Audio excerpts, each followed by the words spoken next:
नमस्कार, कैसे हैं आप सब। आज हम आए हैं गांव में मेरा एक छोटा सा बगीचा है। वहाँ पे आज हम एसओ की स्प्रे करें, हॉर्टिकल्चर मिनरल ऑयल की। तो आज यहाँ पे अभी जो स्टेज है वो मैं आपको दिखा दूँ कि अभी पिंक बड निकले नहीं हैं, पिंक बड निकलने वाले हैं।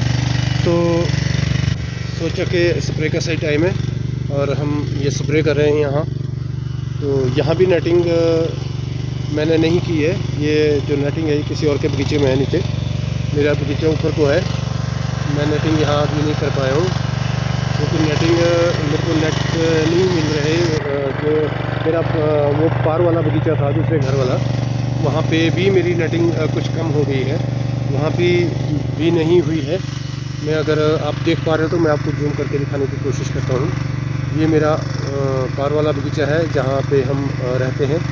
यहाँ भी आप देख रहे हो कि बीच का पोर्शन घर के साथ बिल्कुल खाली है क्योंकि यहाँ मेरे को नेट उपलब्ध नहीं हुए।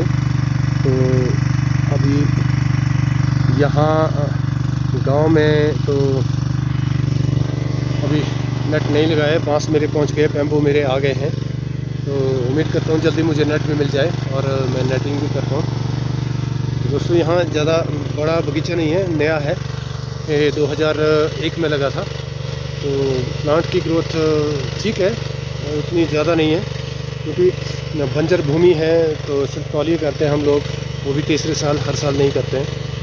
तो इसलिए जब तक इसमें हल लगता था या इसमें फसल लगाते थे हम लोग, इसमें गेहूँ तो नहीं, सॉरी, बहुत पहले लगाते थे, लेकिन लहसुन बहुत ज़रूर लगाते थे। लहसुन के मैंने बहुत सारी फसलें यहाँ निकाली है और मटर की बहुत सारी फसलें मैंने यहाँ निकाली है। इस खेत में मेरी लगभग 35 बोरियाँ मटर की हो जाती थी और लहसुन भी 100-150 मन इसमें निकल जाता था।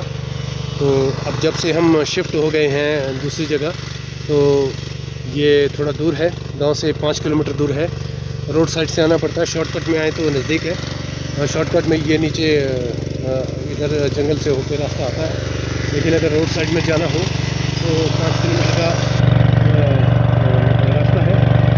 तो ये अभी स्प्रे आगे लगे हैं, स्प्रे कर रहे हैं।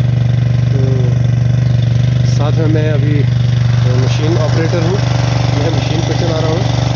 तो ये है दोस्तों गांव की लाइफ। और यहाँ पे क्या है कि हम लोग नहीं रहते, तो यहाँ समस्या आती है घास वगैरह की। तो घास मैंने किसी पड़ोसी को यहाँ पे दिया हुआ है, वो लोग घास काटते हैं और मुझे उसके बदले गाय का गोबर देते हैं। तो गोबर मैंने अभी यहाँ नहीं डाला है क्योंकि अभी गोबर, मेरे लिए जो गोबर बनना है वो अभी पूरा नहीं हुआ है। जैसे वो पूरा हो जाएगा, वो गड्ढे में डाला हुआ है, उन्होंने थोड़ा सड़ जाएगा तो हम लोग उसको डालेंगे। ये है दोस्तों गांव का एरिया, और यहाँ से भी अगर आप देख पा रहे हो तो चूड़धार बिल्कुल क्लियर नज़र आता है। मैं आपको जूम करके दिखाने की कोशिश करता हूँ।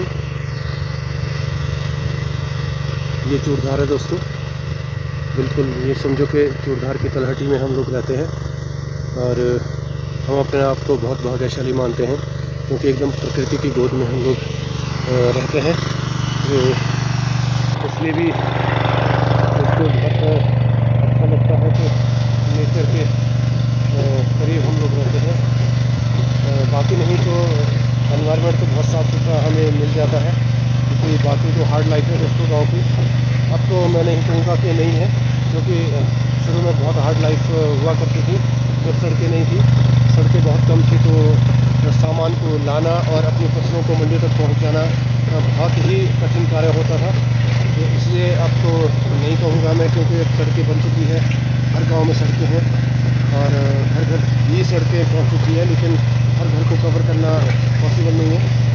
तो लेकिन हम लोग भाग्यशाली हैं कि हम लोग जुड़ गए हैं सड़क से बिल्कुल। तो ऐसा है गाँव की ज़िंदगी। ये मैं साथ साथ डंडे से मैं मिला रहा हूँ क्योंकि ऑयल है ये पानी के ऊपर आ जाता है और फिर नीचे नीचे पानी रहता है, और पाइप जो इनपुट वाली पाइप है वो नीचे से पानी को चूसती है, ऑयल ऊपर रह जाता है। तो इसलिए साथ साथ हम मिलाने की कोशिश भी कर रहे हैं। से मैं इसको मिलाते रहता हूँ। तो ये है दोस्तों हमारी गांव की ज़िंदगी। व्यस्त ज़िंदगी होती है दोस्तों गांव की, लेकिन स्वच्छ ज़िंदगी होती है। हाँ, थोड़ा हार्ड लाइफ ज़रूर है, क्योंकि कभी भी कोई इमरजेंसी है तो हमें शहर की ओर भागना पड़ता है। और जो भी शहर हमारे शिमला सोलन है, सभी लगभग 4 घंटे के आसपास का रास्ता हमारा है। तो टाइम लगता है दोस्तों जाने में, ये बात ज़रूर है। लेकिन अब ऐसा नहीं है, क्योंकि डिस्पेंसरियाँ हमारे पास PSC वगैरह है, लेकिन थोड़ा स्टाफ की कमी ज़रूर रहती है। कभी डॉक्टर होता है, कभी ट्रांसफ़र हो जाता है, तो कई सालों डॉक्टर हमें नहीं मिलता है। अभी हमारे पास एक गोंडा में आयुर्वेदिक डिस्पेंसरी है, और डॉक्टर साहब वहाँ के रिटायर हो चुके हैं। तो करीब 5-6 साल हो गए, अभी तक कोई नया डॉक्टर अभी तक नहीं आया हुआ है। तो ये तो मैनेजमेंट पे डिपेंड करता है दोस्तों, क्यों नहीं आते, क्या कारण है, ये तो सरकार जाने, इसके बारे में हम नहीं कह सकते। लेकिन हमने बहुत कोशिश की, पंचायत से डेलीगेशन भी बहुत दिए, लेकिन कोई रास्ता नहीं निकला। चलो कभी ना कभी कोई आएगा। तो ये है दोस्तों गाँव की लाइफ।